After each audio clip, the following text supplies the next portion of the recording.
Today I would like to share you how to enable light touch on your older iPhone, especially if you own the iPhone 7, 7 Plus or the iPhone SE. And you can see here in photo, I should be able to copy a touch directly from the photo right there. You can see, just tap on it.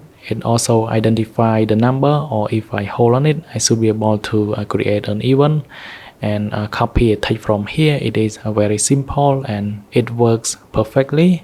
Now in order to install this, your device need to be jailbroken, and then you need to install Zillow. Just go ahead and go to Zillow here, go into sources, and then what you're gonna do, you need to add this repo here. Just click on add source, but I have already done that and I don't need to do it one more time. Now simply tap on the repo itself, go into all categories and just scroll down until you find light touch enabler. Just go ahead and install it.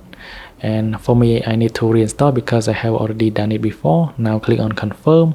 It may take a moment. Restart Springboard, and after your iPhone is back to the lock screen, you should be able to use this feature. So just go into photo and then just hold on the touch on the photo. You should be able to copy. It works just like that, very simple.